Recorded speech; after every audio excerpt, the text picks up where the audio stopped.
guys? Tyler here with Secure Team. So today I want to take us a little bit off the beaten path, but discuss a topic that is still very much within the realm of the mystery of our universe, of our planet, and of really us and everything around us, and science and what we know about it, and possibly what has been kept from us.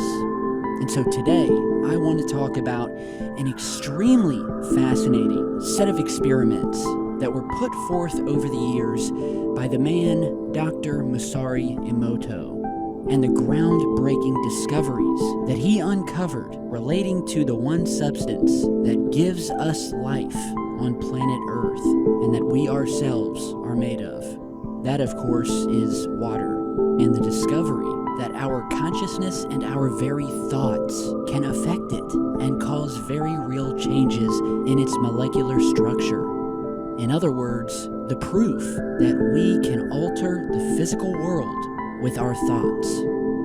So just a quick background here.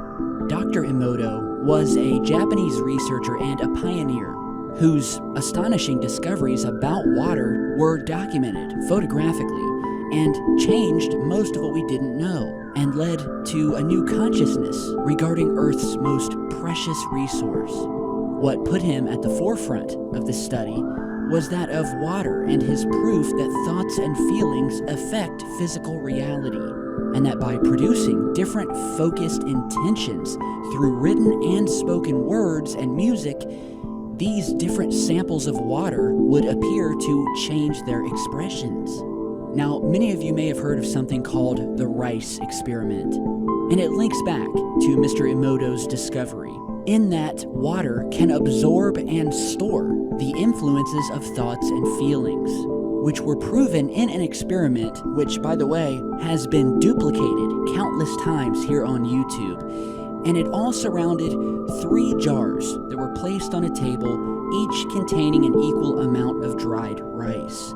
Each glass would then be filled up with an equal amount of water from the same source, whereby he would then once a day walk up to each glass. To one glass of rice, he would say, "I love you." He would then walk over to the next glass and say the word "idiot." And finally, he would completely ignore the third glass.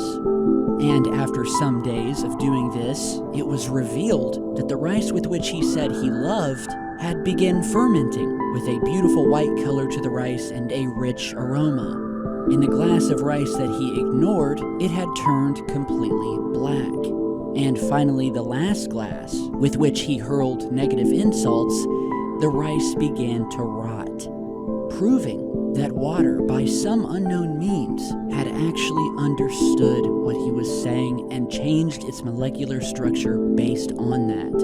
And as I said earlier, this experiment has been documented in countless YouTube videos with people wanting to try it at home, and it's always the same result.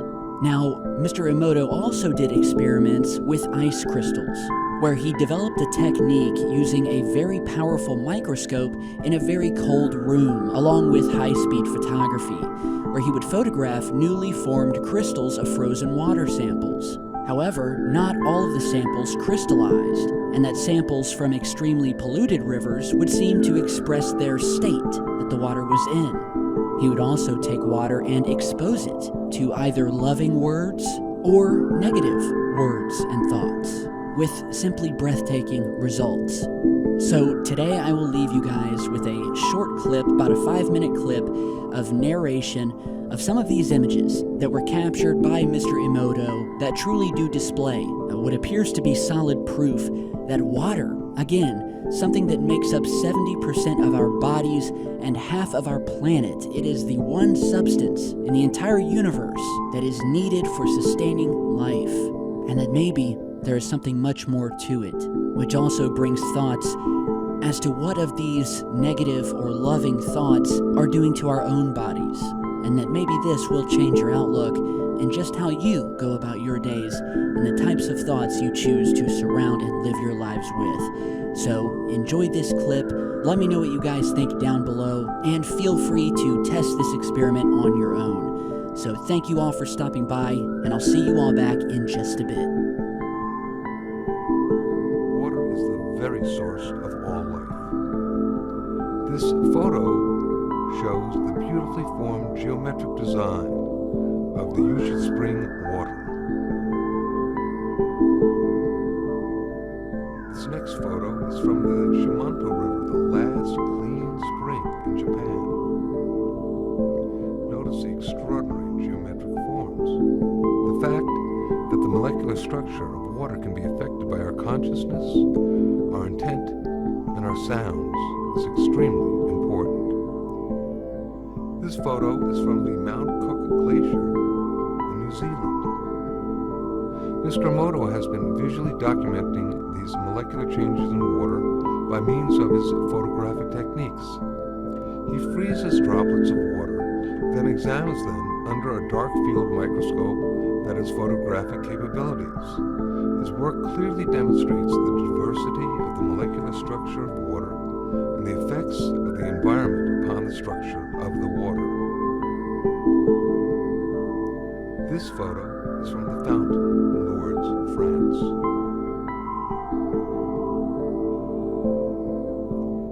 This photo is from contaminated water from the Yodo River in Japan. In this photo we can compare the contaminated water with clean stream water. Look at the difference. Mr. Emoto decided to see what effects music would have upon the structure of water. He placed distilled water between two speakers for several hours while playing different music and then photographing the crystals that formed after the water was frozen. This photo is of water being exposed to Beethoven's Pastorale. This photo is the effect of Bach's Air for the G string on the water.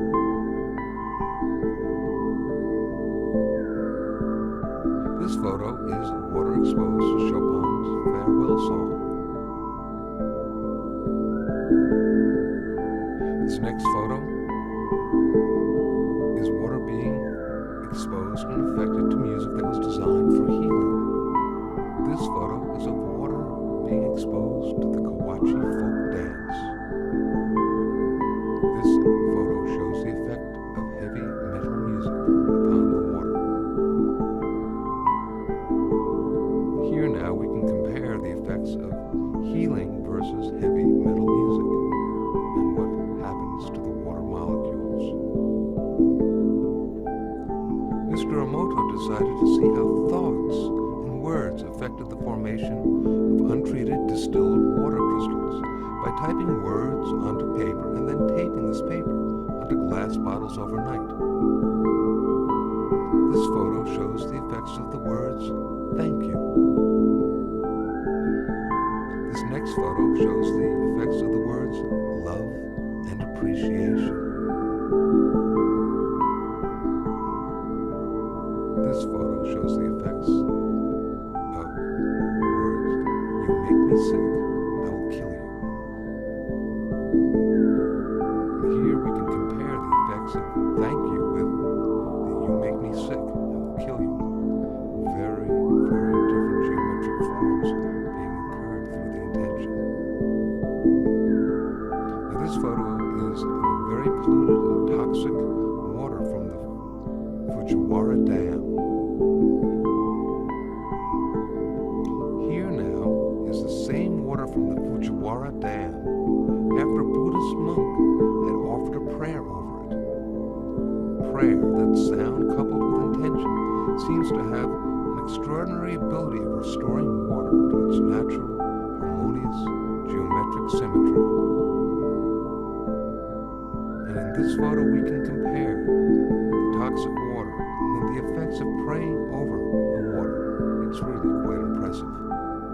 These photographs that we have just seen show proof that not only does sound have the ability of affecting and changing physical structure, but that with regard to the molecular structure of water, that our intent with our sound is extremely important. This may have great implications for the future of both personal